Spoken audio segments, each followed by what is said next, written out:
ভারতে পালিয়েও শেষ রক্ষা হলো না। ডক্টর ইউনূসের চেয়ে পদক্ষেপে পিছু হটল মোদি। নেদারল্যান্ডের আন্তর্জাতিক আদালতে শেখ হাসিনার বিচার শুরু।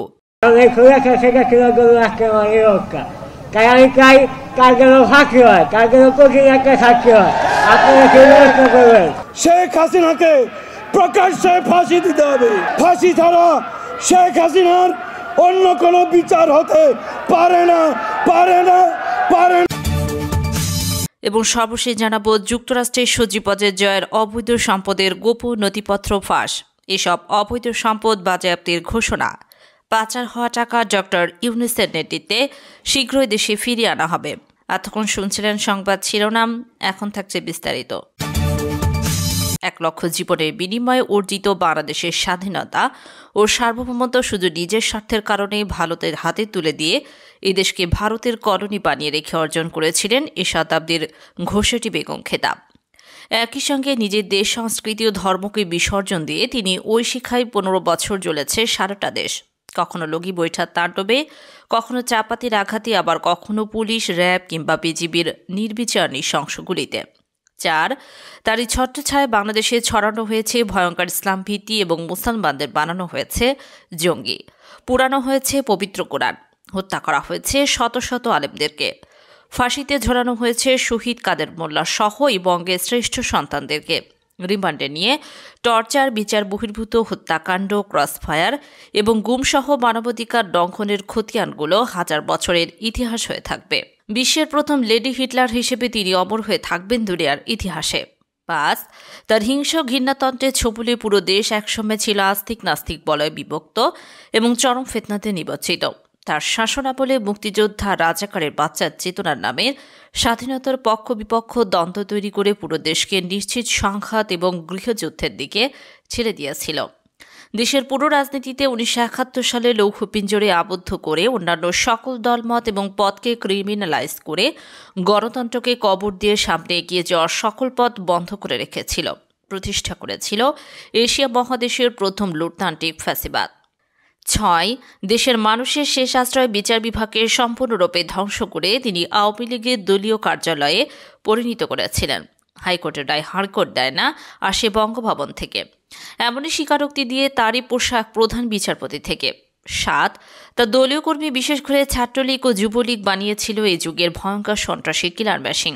ক্যাম্পাসে টর্চার গঠন করে ভিন্ন মতের ছাত্র নির্যাতন, লগি বৈঠা দিয়ে হত্যা করে লাশের উপর নৃত্য করা, হত্যা করে লাশ কেটে টুকরো টুকরো করা। এ ধরনের হাজারো রোহস্য কাহিনী আছে এই সন্ত্রাসী বাহিনীর। শেখ হাসিনা এদের সবাইকে দিয়েছিল লিগাল ইমিউনিটি, এমনকি ফাঁসির আসামি হয়ে এরা পেয়েছেন প্রেসিডেন্টের বিশেষ ক্ষমতা আর লোভনীয় চাকরি। 8, তিনি বাংলাদেশের প্রথম গণহত্যা জননী। অন্তত 6টি গণহত্যা সংঘটিত হয়েছিল তারই শাসনামলে। 28 অক্টোবর লগি বৈঠার তাণ্ডব, 5 মে আলেমদের রক্তে রঞ্জিত হয় শাপলা চত্বর, 25 ফেব্রুয়ারি পিলখানার ইতিহাসের জঘন্যতম হত্যাকাণ্ড সংঘটিত হয়, আল্লামা সাঈদী রায় পরবর্তী ম্যাসাকার, সাতক্ষীরা ম্যাসাকার এবং বর্তমানে কোটা বিরোধী নিরীহ ছাত্রছাত্রীদের ওপর সীমাহীন নির্যাতন ও নিষ্ঠুর হত্যাযজ্ঞ হাজার বছর ধরে গণহত্যার সাক্ষী হয়ে থাকবে। এই কিলিং মিশনে দেশীয় কিলারদের পাশাপাশি তিনি ভাড়া করে এনেছিলেন রয়ের প্রফেশনাল কিলারদের। 9, একচ্ছত্র ক্ষমতা এবং একদলীয় শাসন কায়েম করতে গিয়ে তিনি প্রায় দেশের প্রতিটি প্রতিষ্ঠান ধ্বংসের দ্বারপ্রান্তে এনেছিলেন। দেশের প্রতিরক্ষা বাহিনীকে ধ্বংস, দুর্বল, বিতর্কিত এবং দলীয়করণে তিনি ইতিহাসে কুখ্যাত হয়ে থাকবেন। সংস্কারের নামে শিক্ষা ব্যবস্থার 12টা বাজিয়েছিলেন, নির্বাচন কমিশনকে পকেটে পড়েছিলেন, আর জাতীয় সংসদকে বানিয়েছিলেন গাড়ির আসর এবং শেখ পরিবারের তৈলমর্দনের কারখানা। 10, রিজার্ভ চুরি, ব্যাংক লুট, শেয়ার বাজার কেলেঙ্কারি, বিদেশে অর্থ পাচার সহ সীমাহীন দুর্নীতি এবং অব্যবস্থাপনার যে রেকর্ড শেখ হাসিনার আমলে হয়েছিল তার ধারের কাছে দুনিয়ার কেউ আসতে পারবে কিনা সন্দেহ। দুর্নীতি আর লুটতন্ত্র এতটাই গভীর যে শেখ হাসিনা 4র্থ শ্রেণীর পিয়ন পর্যন্ত কামিয়ে ফেলেছিলেন 400 কোটি টাকার সম্পদ। বেনজির, আজিজ, মতিউর এবং এস আলম সহ শত শত মহালুটেরা তৈরি করে একদিকে কায়েম করেছিল মাস্তানতন্ত্র, উমকের বল্লভ। 2009 সালে ক্ষমতা দখল করে শেখ হাসিনা বাংলাদেশে পারিবারিক শাসন প্রতিষ্ঠা করেছিলেন। তার পুত্র কথিত কম্পিউটার বিজ্ঞানী সজীবদের জয় মার্কিন প্রবাসী এবং সম্ভবত এই দেশটির নাগরিক হওয়া সত্ত্বেও হাসিনা তাকে মন্ত্রীর মর্যাদায় উপদেষ্টা হিসেবে নিয়োগ দিয়েছিল। জয় মাঝে মধ্যে বাংলাদেশ সফরে আসতেন এবং মাঝে মধ্যেই আটলান্টিকের ওপার থেকে ফেসবুক, টুইটার, ইনস্টাগ্রামে জাতির উদ্দেশ্যে বাণী পাঠিয়ে থাকতেন। সজীব অজেদের অবিশ্বাস্য উচ্চ বেতনের কথা শেখ হাসিনার প্রভাবশালী মন্ত্রী মরহুম লতিফ সিদ্দিকী খোদ আমেরিকাতে বসে সাংবাদিকদের জানিয়েছিলেন। এছাড়া বিভিন্ন দেশে দুর্নীতিলব্ধ অঢেল সম্পদের গল্প তা আছে। শেখ হাসিনার ছোট বোন শেখ রেহানা কোনো সরকারি পদ ছাড়াই রাষ্ট্র পরিচালনার প্রচণ্ড প্রভাব বিস্তার করে থাকতেন। শেখ রেহানার স্বামীর ছোট ভাই মেজর জেনারেল তারেক সিদ্দিকীকে শেখ হাসিনার মন্ত্রীর পদমর্যাদায় নিরাপত্তা উপদেষ্টা পদে নিয়োগ দিয়েছিলেন। সাবেক প্রধান সেনাপতি জেনারেল আজিজের দেয়া তথ্য অনুযায়ী বাংলাদেশের যাবতীয় গুম, খুন এবং বিচার বহির্ভূত হত্যাকাণ্ডের অন্যতম প্রধান হোতা হলেন এই তারেক সিদ্দিকী। শেখ রেহানার ছেলে ববি সিদ্দিকীকেও বাংলাদেশে অত্যন্ত প্রভাবশালী বিবেচনা করা হতো। তিনি দীর্ঘদিন প্রধানমন্ত্রীর কার্যালয়ে ভেতরে বসেই সম্ভবত ইউএনডিপির কভারে কাজ করেছেন। শেখ হাসিনার কন্যার পুতুল এবং তার স্বামী আরব আমিরাতে বিপুল সম্পদের কথা এখন অনেকটা এখন সিক্রেট। আরব আমিরাতে হাসিনা কন্যার স্বামী ঠিক কী অবস্থায় আছে সেটা রহস্যময়। এ নিয়ে সোশ্যাল মিডিয়ায় গুজবের শেষ নেই। পদ্মা সেতু দুর্নীতিতে সাবেক মন্ত্রী আবুল হোসেনের সাথে এই দম্পতিরও নাম জড়িয়ে আছে। সেই সময় তারা কানাডা অবস্থান করতেন। কেন তারা কানাডা থেকে পালিয়ে প্রথমে কাতার এবং পরে আরব আমিরাতে ঘাঁটি গেড়েছেন সেটাও আমজানতার অজানা। শেখ হাসিনার কন্যার শ্বশুর ইঞ্জিনিয়ার মোশাররফ দীর্ঘদিন স্থানীয় সরকার সহ অন্যান্য গুরুত্বপূর্ণ মন্ত্রণালয়ের দায়িত্বপ্রাপ্ত মন্ত্রী ছিলেন। ইঞ্জিনিয়ার মোশাররফের ছোট ভাইকে কিছুদিন আগে প্রায় ২,০০০ কোটি টাকা লোপাট করার অভিযোগে সরকার গ্রেপ্তার করেছিল। ফ্যাসিস্ট শাসকের সাবেক অথবা বর্তমান ব্যয়ের ছোট ভাই যদি ২,০০০ কোটি টাকা মেরে দেওয়ার ক্ষমতা রাখেন, তাহলে শেখ হাসিনার আরও নিকটের আত্মীয় স্বজনরা কত টাকা দুর্নীতি করেছে তা ধারণা করা আমাদের পক্ষে অসম্ভব। রাষ্ট্রের প্রতিটি প্রতিষ্ঠানকে শেখ হাসিনা দুর্নীতির আখড়া বানিয়েছিল। কুইক রেন্টালের নামে বিদ্যুৎ না দিয়ে যে টাকা লুটপাট করা হয়েছিল তা দিয়ে কয়েকটি পদ্মা সেতু বানানো সম্ভব হতো। রূপপুর পারমাণবিক বিদ্যুৎ প্রকল্পের নামে দেশে বিদেশে লুণ্ঠনকারীদের জন্য টাকার খনি তৈরি করা হয়েছিল। সাধারণ জনগণের মাথায় বিপুল ঋণের বোঝা চাপিয়ে শেখ হাসিনার প্রতিটি মেগা প্রকল্পে এভাবেই দুর্নীতির মহা উৎসব চলেছিল। গত ১৫ বছরে সর্বাধিক ক্ষতি করা হয়েছে অর্থনৈতিক খাতে। বাংলাদেশে যেসব সর্বনাশ শেখ হাসিনা করলেন তার মাসুল বাংলাদেশকে অন্তত ১০০ বছর ধরে দিতে হবে। যুক্তরাষ্ট্রে সজীব অজের জয়ের ৩২ কোটি টাকার বিলাসবহুল বাড়ি। সজীব অজের জয়, যিনি যুক্তরাষ্ট্রের সজীব আহমেদ ওয়াজেদ নামে পরিচিত, তার আয়ের মূল উৎস হল যুক্তরাষ্ট্রের নাগরিক হিসেবে তার ও তার স্ত্রী ক্রিস্টিনা ওয়াজেদের সম্মিলিত ইনকাম।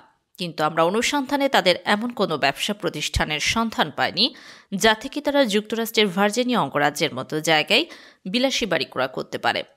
গোয়েন্দা সূত্রে আমরা খোঁজ পেয়েছি সজীব অজের জয় তার নিজের নামে 10411 নামে পার্কার হাউস ভার্জিনিয়াতে একটি বাড়ি কিনেছেন। বাড়িটির বিক্রি সংক্রান্ত পাবলিক রেকর্ড থেকে জানা যায় ২০১৮ সালের ৩০ ডিসেম্বর অর্থাৎ রাতের ভোটে সেই বিতর্কিত নির্বাচন অনুষ্ঠানে ২ সপ্তাহ আগেই এই বাড়িটি ৩২ লাখ মার্কিন ডলার দিয়ে ক্রয় করে নেন সজীব অজের জয়, যা বাংলাদেশি টাকায় ৩২ কোটি টাকার ওপরে।